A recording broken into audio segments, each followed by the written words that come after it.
दोस्तों, कई बार होता है कि हम अपनी जिंदगी के फैसले खुद नहीं ले पाते। डरते हैं कि ये गलत फैसला होगा या सही होगा। लेकिन ये सोचना आपका काम नहीं है कि फैसला गलत है या सही।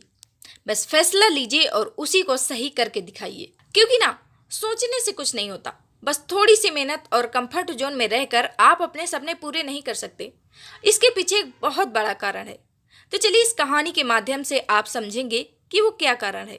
एक 8 साल का बच्चा अपने पिता से पूछता है, पापा, आखिर महान शब्द का मतलब क्या होता है? मैंने बहुत जगह पढ़ा है कि वो व्यक्ति महान था, उसने ये किया, उसने वो किया। आप मुझे समझाओ कि महान लोग कौन होते हैं और वो महान कैसे बनते हैं। पिता ने कहा, ठीक है, मैं बताता हूँ। पिता ने बेटे को महान शब्द का अर्थ समझाने के लिए एक तरकीब सोची। उन्होंने बेटे से कहा, चलो 2 पौधे लेकर आते हैं। एक को घर के अंदर लगा देते हैं और दूसरे को घर के बाहर। पौधा लगाने के बाद पिता कहते हैं, बेटा, तुम्हें क्या लगता है इन दोनों पौधों में से कौन सा पौधा बड़ा होगा और सुरक्षित रहेगा? बेटे ने कहा, पिताजी, ये भी कोई पूछने वाली बात है। जो पौधा हमारे घर के अंदर है वो सुरक्षित है और वो बड़ा होगा, जबकि बाहर वाला पौधा बिल्कुल सुरक्षित नहीं है। उसे बहुत सारे मौसम झेलने होंगे, उसे कोई जानवर भी खा सकता है। पिताजी शांत रहे और उन्होंने कहा, बेटा, इसका जवाब मैं वक्त आने पर दूंगा। बेटा पढ़ाई करने के लिए 4 सालों के लिए बाहर चला जाता है और वापस आता है तो घर के अंदर के पौधे को देखकर कहता है, पापा, मैंने कहा था ना, इस पौधे को कुछ नहीं होगा और ये सुरक्षित रहेगा। पिता मुस्कुराए और उन्होंने कहा, बेटा, जरा बाहर जाकर दूसरे पौधे को देख कर आओ। बेटा जब बाहर जाकर देखता है तो एक बहुत बड़ा पेड़ वहां पर होता है। बेटे को यकीन नहीं हो रहा होता कि आखिर ये पौधा इतना बड़ा कैसे हो गया, जबकि घर के अंदर का पौधा उससे 100 गुना छोटा है। अब पिता बेटे को समझाते हैं, बेटा, ये पौधा इतना बड़ा पेड़ इसलिए बन पाया क्योंकि इसने हर मौसम का सामना किया, हजारों मुश्किलों से लड़ा है। लेकिन अंदर का पौधा सुरक्षित होने की वजह से ना ही उसने कोई मौसम का सामना किया, ना ही उसे ठीक तरह से धूप मिली, और इस कारण वो बड़ा नहीं बन पाया। बेटा, याद रखना कि इस पेड़ की तरह दुनिया में वही व्यक्ति महान बनता है जिसने हजारों मुश्किलों का सामना किया हो, धूप, आंधी, पानी, तरह तरह की मुश्किलें झेली हो, फिर भी वो खड़ा रहा हो। जो अंदर के पेड़ की तरह जीवन भर सुरक्षित रहने की सोचेगा, वो कभी इस दुनिया में महान नहीं बन पाएगा। दोस्तों, कई बार जीवन में हम फेल होते हैं, असफल होते हैं, तो हम दुखी हो जाते हैं, हार मान लेते हैं।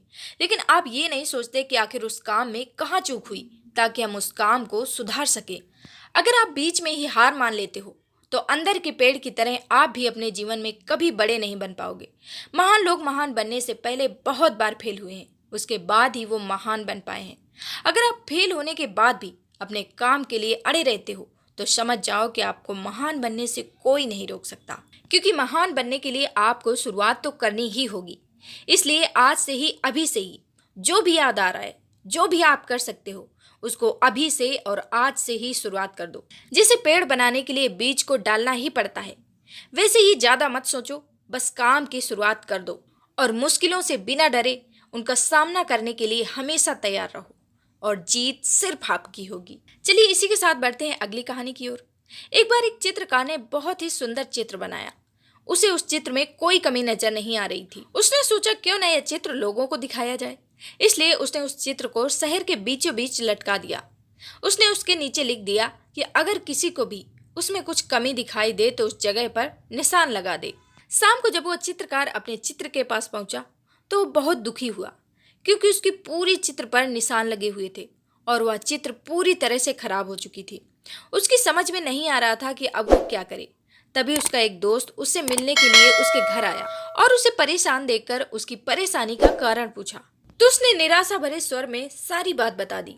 सारी बात सुनने के बाद उसका दोस्त हंसने लगा और बोला, यह तो बहुत छोटी सी समस्या है। उसने उससे कहा कि तुम कल फिर से एक चित्र बनाओ और उसे इस बार भी शहर के बीचों बीच लटका देना और उसके नीचे एक बात लिख देना। उस चित्रकार ने अगले दिन ठीक वैसा ही किया। लेकिन शाम को जब उसने अपनी चित्र देखी तो वह बहुत हैरान रह गया, क्योंकि इस बार चित्र पर कोई निशान नहीं था। वह बिल्कुल वैसे का वैसा ही था, क्योंकि किसी ने उस चित्र में कुछ भी नहीं किया था। ऐसा इसलिए क्योंकि उसके दोस्त ने उससे उस चित्र के नीचे इस बार यह बात लिखवाई थी कि जिस किसी को भी कोई भी कमी दिखाई दे तो वह उसे सही कर दे। इससे उस चित्रकार को उसकी समस्या का समाधान मिल गया।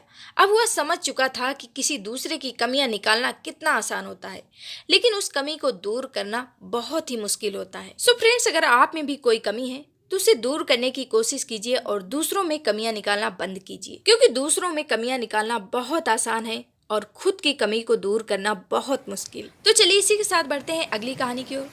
दोस्तों, कई बार आपने सुना होगा अपने आसपास लोगों से कि मुझे तो मौका ही नहीं मिला, नहीं तो मैं कुछ बड़ा कर लेता। लेकिन इस बात में कितनी सच्चाई है कि मेरे लिए सही समय क्या है? क्या हम सिर्फ समय के भरोसे रहेंगे तो क्या आगे बढ़ सकते हैं, सक्सेस पा सकते हैं? कि मेरा तो सही समय नहीं आया, सही समय होता तो मैं कुछ कर लेता।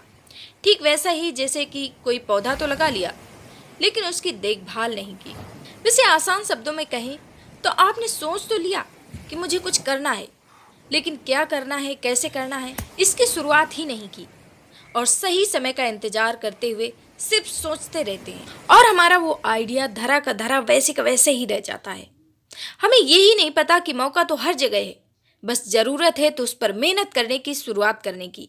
ये जरूरी नहीं है कि एक आइडिया तभी बड़ा होगा जब वो नया हो। यदि पैसे कमाने के लिए पुराने आइडिया को भी तकनीक के साथ जोड़ा जाए तो हमें कुछ नया देखने को मिल सकता है। जब आप किसी आइडिया को टेक्निक के साथ जोड़ देते हैं जिससे लोगों की मदद हो तो एक स्टार्टअप बनता है जिसे कामयाब बनाने के लिए कड़ी मेहनत लगती है। आज हम ऐसे ही एक शख्स के बारे में बात करेंगे जिसने चिट्ठी लिखने की परंपरा को ऑनलाइन कर दिया। व्हाट्सएप, फेसबुक पर घंटों बातें करना, वीडियो कॉल करना, इन सब के बीच चिट्ठी लिखने की एक पुरानी परंपरा कहीं गुम सी हो गई है। वहीं अंकित, अनुभव और उनके दोस्तों ने हाथ से चिट्ठी लिखने का स्टार्टअप शुरू किया।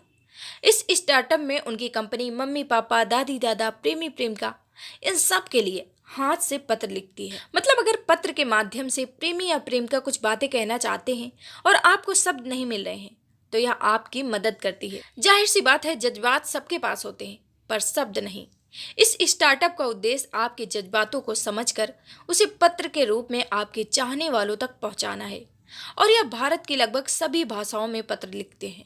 तो चलिए बात करते हैं कि ये स्टार्टअप शुरू कैसे हुआ। अनुभव अपने दोस्तों के साथ एक कंपनी में बतौर इंजीनियर काम कर रहे थे और उन्हीं दिनों जब वह घर आए तो उन्होंने सोचा कि क्यों ना कुछ ऐसा किया जाए जो सीधा लोगों के दिलों को छुए। जब वो छोटी थे तो चिट्ठियां लिखा करते थे और यह परंपरा इस टेक्निक की दुनिया में खो सी गई है जिसे उन्होंने एक स्टार्टअप के रूप में लिया। हालांकि यह कारण यह भी रहा कि 2013 में एक हॉलीवुड फिल्म आई हर, जिसमें हीरो एक लेटर राइटर होता है और वह दूसरों के जज्बातों को समझकर उनके लिए चिट्ठियां लिखता है। पेशे से इंजीनियर अनुभव ने इसका एक परीक्षण 2015 में एक ब्लॉग के जरिए किया। उनका कहना है कि एक हफ्ते के अंदर 140 मेल आए जिसमें लोगों ने सवाल किए कि जैसे आप पत्र किस तरीके से लिखते हैं, आपने पत्र लिखना कैसे आरंभ किया। इससे वे काफ़ी हद तक मोटिवेट हुए, उन्हें काफ़ी हिम्मत मिली, जिसके बाद उन्होंने एक टीम बनाई और काफ़ी समय तक इस पर रिसर्च की। 2016 में इन्होंने अपनी company the Indian handwriting letter corporation register करवाई। अनुभव बताते हैं कि दिन भर में उन्हें कई सारे रिक्वेस्ट आती हैं, जिनमें से 70% रिक्वेस्ट प्रेम पत्र की होती हैं।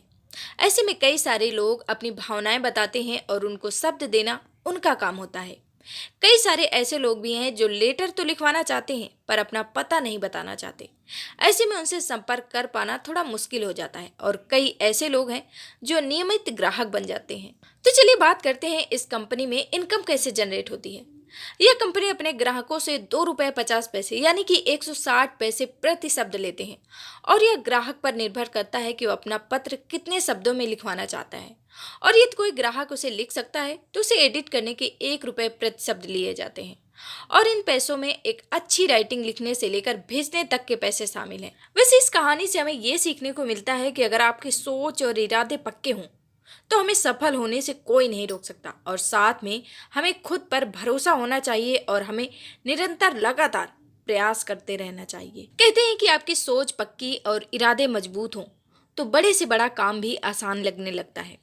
इसलिए आपने जो भी सोचा है अपने भविष्य के लिए, उसकी शुरुआत आज से और अभी से कर दीजिए। सो फ्रेंड्स, ये वीडियो कैसा लगा मुझे कमेंट सेक्शन में लिखना मत भूलिएगा। मुझे रहेगा आपके कमेंट का इंतजार और बहुत जल्द मिलती हूँ आपसे एक नया वीडियो लेकर। तब तक के लिए आप हंसते रहें, मुस्कुराते रहें और ढेर सारा अपना ख्याल रखें। और हाँ, रोज कुछ ना कुछ नया जरूर सीखते रहें क्योंकि सीखेंगे तभी तो जीतेंगे। So bye, thank you so much.